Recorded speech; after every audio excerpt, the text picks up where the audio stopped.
The other side of the labor dispute this morning, we're joined live by Canada Post spokesperson Jon Hamilton. Jon, you just heard the critique there from the Cup W representative. How does Canada Post respond to that, the suggestions that Canada Post, I mean, I heard some pretty nasty language about how Canada Post negotiates in this last, I suppose, year and a half or so. Well, I think any language like that is unfortunate, and but just spells exactly why the impasse has continued as we've tried to make moves forward so that we could start to address the challenges we face and deliver 7 days a week in terms of parcels so that we could compete in the parcel e-commerce business and start to reverse the negative trends. But I think today, after 19 months of negotiations, 2 rounds of costly strike activity by Cup W, our employees across the country have a chance to vote on a new collective agreement. Ultimately, it's their choice. We hope they vote yes, and these become new collective agreements. We hope that they see that these provide certainty for the road ahead, because we have our challenges and we're trying to address them in a meaningful way while not taking anything away, like job security, pensions, all the things that have been thrown out there. That's all protected. Employees can read that in everything that we put forward.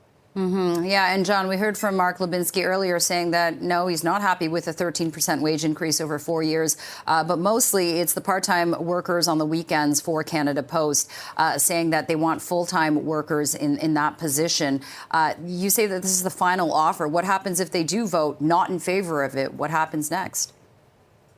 Well, I think first on the part-time, we already have a predominantly full-time delivery workforce, 90%.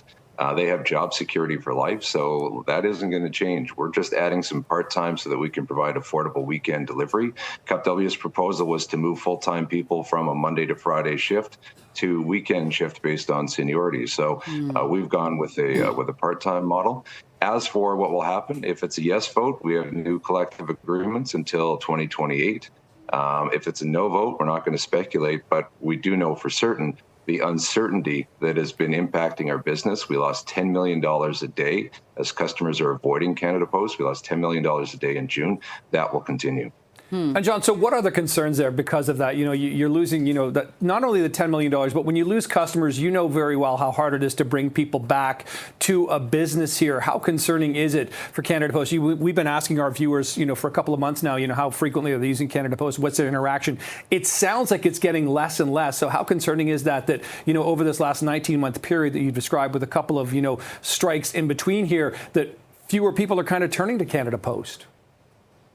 It is absolutely concerning and should be concerning to any employee at Canada Post, because we have, for at least the last 6 to 8 months, have been giving our customers a reason to go anywhere but Canada Post to deliver their items. So they're using the competition. The competition has grown. Our customers, big and small, have options.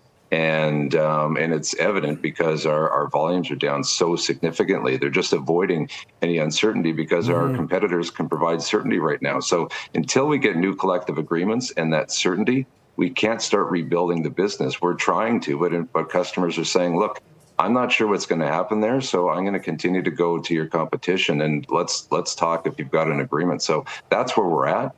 We've put forward wage increases that and protected a lot of things. We've got signing bonuses. We're trying to get a deal. We've been negotiating in good faith, put forward 4 global offers over the last 19 months. Unfortunately, we've not been able to break the impasse and try and move on from the status quo from Cup W. But today, and starting over the next 2 weeks, employees have a chance to vote on an offer that we hope they see as a reasonable path forward and gives them the certainty their customers have been looking for. Okay, of course, we'll be following this story very closely. Jon Hamilton, spokesperson with Canada Post. Appreciate your time this morning. Thank you.